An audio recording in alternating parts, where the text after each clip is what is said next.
இப்ப நம்ம சூரியன் திசையில நிறைய 9 புத்திகளை பத்தி பார்த்துட்டு இருக்கோம். இது வரைக்கும் நம்ம வந்து ஃபர்ஸ்ட் சூரியன் திசையில சூரியன் புத்தி பார்த்தோம், செவ்வாய் புத்தி பார்த்தோம், சந்திரன் புத்தி பார்த்தோம். இப்போ குரு புத்தி பார்க்க போறோம். என்னுடைய ராசிக்கு கூட குரு அதிபதி தான். அப்படிங்களா? ரொம்ப சந்தோஷமா. உங்களுக்கும் இந்த பரிகாரத்தை தெரிஞ்சுக்கங்க நீங்க. கண்டிப்பா. சரிங்க. ஓகே, தெரிஞ்சுப்போம். குரு புத்தியில சொல்லுங்க. அதாவது சூரியன் திசையில குரு புத்தி நடந்தா என்ன பரிகாரம்? என்ன பரிகாரம்? ஓகே, ரொம்ப சந்தோஷம். இப்போ சூரியன் திசையில குரு புத்தி நடந்தா குரு என்பது என்ன அப்படின்னு கேட்டீங்கன்னா, ஒரு ஆச்சாரமான ஒரு அனுஷ்டானமான ஒரு பிராமணர் தான் குருவுடைய ஆதிக்கம். பிராமணர் ஒரு கோயில்ல பூஜை பண்றதுக்கு என்னதான் நீங்க வந்து கோயிலுக்குள்ள போனாலும் அவங்க பார்த்து அர்ச்சனை பண்ணி கொடுத்து சாமி கிட்ட போய் சொன்னா தான் அது வேலை செய்யும். இப்போ உங்க பேருக்கு அர்ச்சனை பண்ணணும் அப்படின்னா அதுக்கு ஒரு பிராமணர் வேணும்.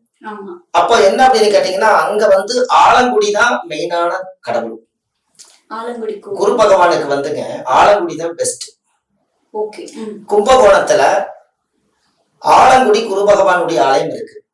வியாழக்கிழமை அன்னைக்கு 16 விளக்கு, குரு திசை 16 வருஷம் 16 விளக்கு ஏத்தி மஞ்சள் வேஷ்டி துண்டு பிராமணருக்கு தானம் செஞ்சுட்டு பூ மாலை கல்கண்டு வாங்கி சாமி கும்பிட்டு குரு பகவான 16 முறை அந்த கோயிலுடைய மூலஸ்தானத்தை சுத்தி வந்தா அவங்களுக்கு அந்த ஜாதகத்துல குரு புத்தி நல்லா வேலை செய்யும். இது நான் சீக்கிரமாவே பண்ணணும். உங்களுக்கு அந்த சவுண்ட் உள்ள போகும் தானே? பரவாயில்ல. இல்ல எதுக்கு போறீங்க?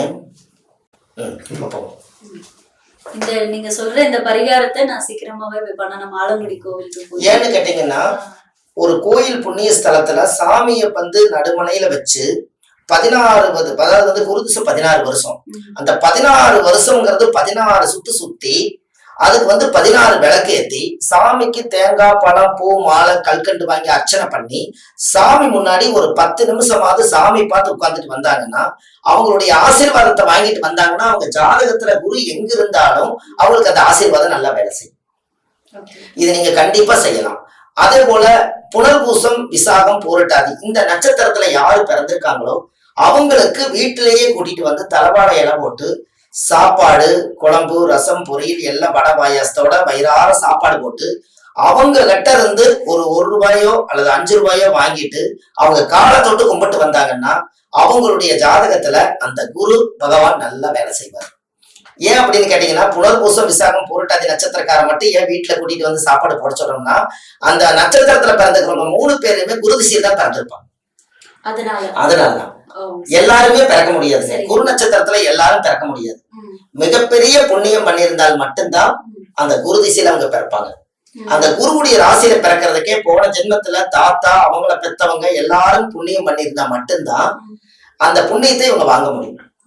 அதனாலதான் அந்த புனர்பூசம் விசாகம் பூரட்டாதி இந்த 3 நட்சத்திரத்துல யாரு பிறந்திருந்தாலும் அவங்க அந்த குரு புத்தி நடக்கும் போது வீட்டுல அழைச்சிட்டு வந்து அன்னதானம் பண்ணாங்கன்னா அந்த கர்மவினை எது இருந்தாலும் போய் இந்த ஆசீர்வாதத்துல அந்த புத்தியில அவங்க நல்லா வேலை செய்யும்.